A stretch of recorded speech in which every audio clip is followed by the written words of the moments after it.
Aujourd'hui, nous allons parler des 7 aliments populaires que vous ne devriez jamais manger à nouveau, car ils peuvent vous laisser affamés, en mauvaise forme et mal nourris.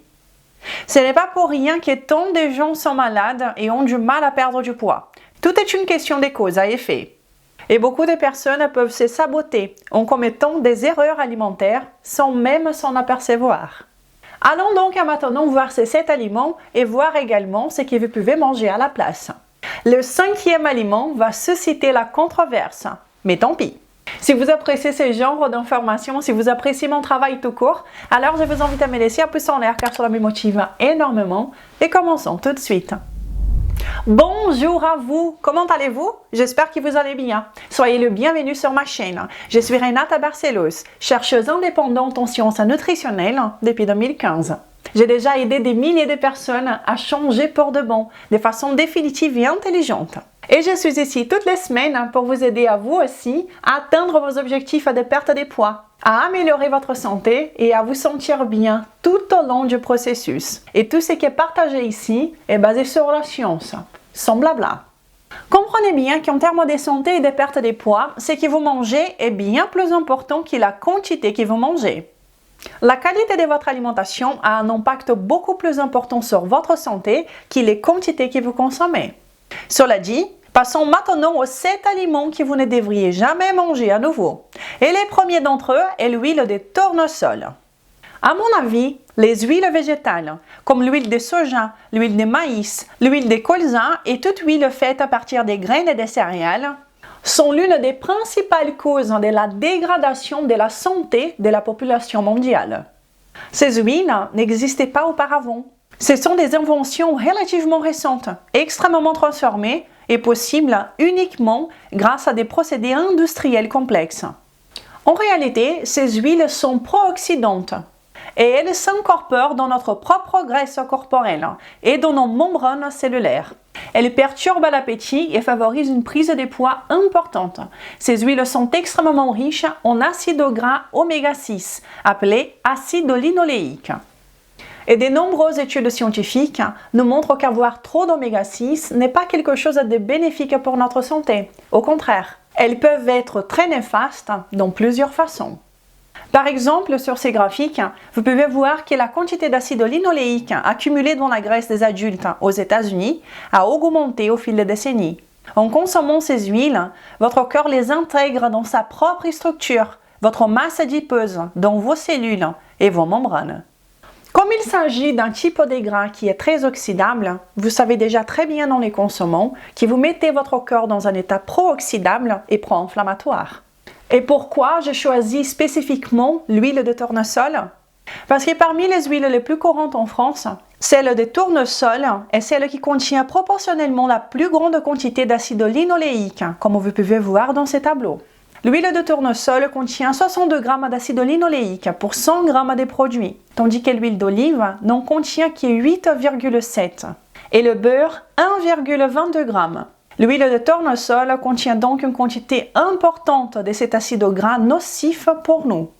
Au lieu de consommer ces huiles végétales, consommons davantage des huiles qui sont plus naturelles et même traditionnelles, des huiles et des matières grasses qui sont consommées par nous en tant qu'espèce depuis des millénaires, comme le beurre clarifié, l'huile de coco, l'huile d'olive, la graisse de porc de qualité, la graisse bovine, le beurre, etc.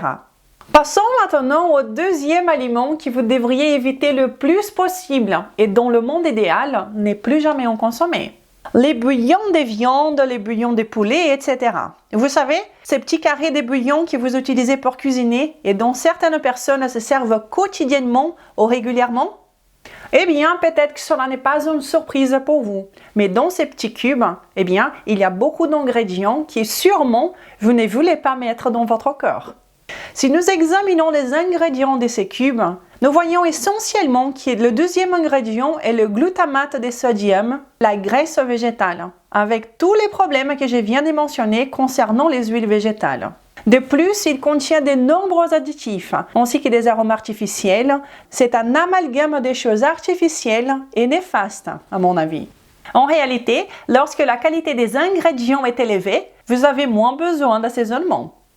Donc, une bonne chose à faire est de commencer à donner votre attention sur la qualité des aliments que vous décidez de consommer et un peu moins d'attention peut-être sur les sauces et les assaisonnements. En particulier sur les assaisonnements artificiels comme nous avons vu ici. Cela vous aidera beaucoup. Si vous souhaitez assaisonner votre nourriture, eh bien sûr que vous pouvez le faire. Il est donc préférable d'utiliser des assaisonnements sains comme le sel, les herbes sèches comme l'origan, toutes sortes d'herbes que vous pouvez acheter déshydratées, ainsi que des herbes fraîches comme le romarin, les cibulettes, le persil, la coriandre, etc. Utilisez donc ces assaisonnements naturels pour donner un goût spécial à votre nourriture, en mettant toujours l'accent sur la qualité des aliments que vous consommez, car vous aurez alors beaucoup moins besoin d'assaisonnement. Et les prochains aliments que vous ne voulez plus jamais manger dans votre vie sont les nouilles instantanées. Et oui, je dois avouer que moi aussi, quand j'étais plus jeune, j'ai consommé ce genre d'aliments. Mais à l'époque, j'étais jeune et ignorante. Je ne savais rien de la nutrition ni de l'impact de ces choses sur mon corps. Et maintenant, plus jamais. Car lorsque nous comprenons que ce que nous consommons aura un impact dans notre corps, eh bien, nous réfléchissons 2 fois avant de les consommer. Et ce qui concerne ces nouilles instantanées, je suis même surprise, car je ne pensais pas qu'elles étaient aussi mauvaises que ça. J'ai pensé que le poison était contenu seulement dans la petite poudre pour assaisonner, vous savez. Mais non, le poison est présent même dans les pâtes elles-mêmes. Si nous examinons les ingrédients d'une des marques les plus populaires, vous verrez de quoi je parle. Le deuxième ingrédient des nouilles est la graisse végétale juste après la farine de blé. Ensuite, il y a d'autres choses comme des additifs E501 et E500. Et puis, dans l'assaisonnement en poudre, vous trouverez les mêmes choses qui ne vous aideront pas, comme les exhausteurs de goût, des colorants, des arômes artificiels. Tous ces genres de choses que vous devriez éviter, car ce genre d'ingrédients est néfaste pour votre santé intestinale. En réalité, ces nouilles sont encore pires que des calories vides, puisqu'elles ne sont pas vides, elles viennent avec plein de cochonneries qui vont entraver le bon fonctionnement de votre corps. Vous consommez essentiellement une énergie vide, mais vous maltraitez également votre corps. Vous vous nourrissez mal et vous avez encore plus faim. Et à long terme, cela peut également entraîner des problèmes métaboliques. Au lieu de cela, choisissez quelque chose qui ait de la consistance et qui vienne aussi avec des nutriments. Si vous voulez absolument des pâtes, vous pouvez peut-être faire des meilleurs choix, comme les pâtes de riz ou bien les pâtes de konjac ou d'algues qui ne contiennent aucune calorie. Les pâtes de riz sont normalement bien acceptées et bien digérées par notre corps. Mais si vous me suivez ici depuis quelque temps, vous savez que je n'aime pas trop quand les aliments sont trop transformés, quand ils sont raffinés. Le riz est bien acceptable dans une alimentation forte, mais lorsque vous les raffinez en nouilles, ce n'est peut-être pas la meilleure chose à consommer. Mais à mon avis, c'est bien mieux que les nouilles instantanées que nous avons vues ici. Si vous êtes en train d'apprécier cette vidéo, alors je vous invite à vous abonner sur cette chaîne maintenant et à bien cliquer sur la petite cloche pour que vous soyez prévenus à chaque fois qu'une nouvelle vidéo est disponible ici. Je suis ici toutes les semaines pour vous aider du mieux que j'ai pu avec mes vidéos à devenir une meilleure version de vous-même. Je vous invite également à télécharger le guide gratuit du débutant pour m'aider définitivement et vous pouvez également me suivre sur Instagram. Le prochain aliment à éviter le plus possible est la margarine. Fondamentalement, la margarine est de l'huile végétale à tartiner. Une histoire intéressante est que la première margarine a été créée à partir de la graisse de bœuf pour nourrir l'armée et les pauvres sur la demande de l'empereur Napoléon III au XIXe siècle. Donc, il y a jusqu'à récemment, la margarine était faite avec du gras animal. C'est seulement plus récemment qu'elle est devenue ces mélanges industriels à base d'huile végétale. Et ce qui est très drôle est qu'au XIXe siècle, quand ils ont créé la margarine, ils ont essayé de la faire commercialiser en France. Sauf que ça n'a pas fonctionné. Parce que les Français, ils avaient quelque chose de meilleur. Ils en ont toujours, le beurre. Sauf que l'aliénation courante finit petit à petit à faire certains Français défendre davantage la consommation des huiles végétales que le beurre, malheureusement. En parlant de beurre, on estime que l'invention du beurre remonte à environ 8000 ans avant Jésus-Christ. Il y a une tablette sumérienne qui contient essentiellement la recette et la procédure pour faire du beurre, datée de 2500 ans avant Jésus-Christ. La margarine industrielle que nous connaissons aujourd'hui est apparue bien plus récemment dans notre histoire. En termes d'acide linoléique, comparons. Le beurre contient 1,22 g d'acide linoléique pour 100 g des produits, tandis que la margarine, celle qu'ils affichent 100 g trans, contient 23 g d'acide linoléique pour 100 g de margarine. Il y a donc une quantité importante d'acide linoléique qui peut certainement avoir des effets négatifs dont j'ai parlé précédemment. Et en plus, tous les autres problèmes liés à la consommation de ces huiles végétales. Et c'est un exemple classique que j'utilise pour bien établir la différence sur quelque chose que je parle très souvent ici. Entre les vrais aliments, tous les aliments naturels qui volent, marchent sur terre, nagent dans l'océan, qui poussent sur terre et sous terre, des aliments naturels, et les cochonneries faites par l'industrie qui essayent sans cesse de rivaliser les vrais aliments. L'industrie veut toujours que nous achetions ce qu'elle produit et que nous boycottions les vrais aliments. Eh bien, nous n'avons pas besoin d'être un génie pour voir que cette manœuvre marketing est très malhonnête et très loin d'être la vérité. Un vrai aliment sera toujours mieux pour nous. Point. Il n'y a pas d'argumentation possible. Le beurre, c'est un aliment naturel. C'est très simple à produire et nous le consommons et l'apprécions depuis des milliers d'années. Tandis que la seule façon d'avoir de la margarine est de façon industrielle. Concentrez votre alimentation sur des vrais aliments et laissez de côté les cochonneries faites par l'industrie. Au lieu de la margarine, choisissez le beurre. Et pour le 5e aliment que vous ne devriez plus jamais manger, ce sont les saucisses, les burgers et autres produits transformés végétaliens, ces alternatives à la viande. Et c'est peut-être le meilleur exemple de ce dont je parlais tout à l'heure. Lorsque la qualité des aliments est élevée, il n'y a pas besoin de beaucoup d'assaisonnement, de beaucoup d'ingrédients. En effet, dans ces cas, la qualité des ingrédients est si médiocre qu'ils doivent bien masquer leur goût pour que vous puissiez avaler cette bouillie. L'industrie utilise essentiellement toute la technologie dont elle dispose aujourd'hui et c'est tort dans tous les sens pour tenter de proposer une alternative à la viande pour vendre à la population.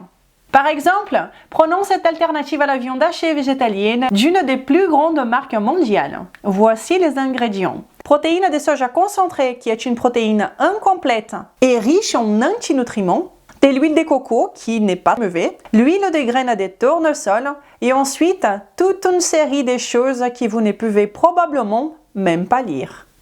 Et une très bonne nouvelle, c'est que les deux plus grandes entreprises de ces genres d'aliments transformés aux États-Unis commencent à faire faillite très rapidement et avec beaucoup de procès dans leur dos. Car non seulement leurs procédés n'étaient pas écologiques comme ils le disaient, comme également leurs produits finis avaient 6 fois moins de micronutriments de ce qu'ils affichaient fièrement dans le packaging. Donc je pense que la population a encore un peu d'instinct pour se rendre compte elle-même que ce genre d'aliment n'est pas la meilleure chose au monde. Donc, il n'y a pas de saucisses végétaliennes. Et s'il y en a, cela devrait s'appeler un tube de légumes. Il n'y a pas de burger végétalien. Et s'il y a quelque chose comme ça, cela devrait s'appeler un disque de légumes.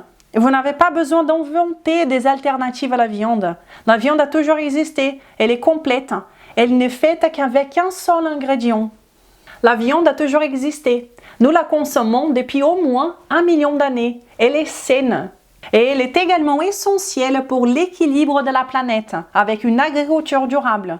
Nous les voyons beaucoup aujourd'hui. Il n'y a aucune raison pour nous d'essayer de réinventer la roue, de créer ce genre de monstruosité pour remplacer un aliment qui est déjà excellent tel qu'il est. Et comme je le dis toujours, une alimentation forte, une alimentation qui soit adaptée à notre physiologie est basée justement sur ces vrais aliments qui ont toujours existé et qui ont toujours été consommés par nous en tant qu'espèce. Et cela est affirmé selon la science sur notre physiologie et non pas sur des idéologies qui ne font que favoriser l'industrie. Si vous voulez apprendre davantage sur l'alimentation forte, je vous invite à regarder cette vidéo juste après cette vidéo-ci. Je vais vous laisser le lien juste ici dans la description. Et alors, quoi manger à la place? Eh bien, évidemment, à la place des saucisses végétaliennes et du burger végétalien, il y a des saucisses de qualité, naturelles et traditionnelles, ainsi que le burger de qualité 100% viande. Et si vous ne pensez pas que les saucisses sont bonnes pour la santé, alors choisissez un morceau de viande, un morceau de poulet, comme vous voulez. Nous n'avons pas besoin d'alternatives à ces genres d'aliments. Ils sont déjà très bien tels qu'ils sont. Ils sont, comme je vous le disais, des aliments que nous consommons depuis des millénaires, comme également ils contiennent tous les micronutriments essentiels pour notre santé.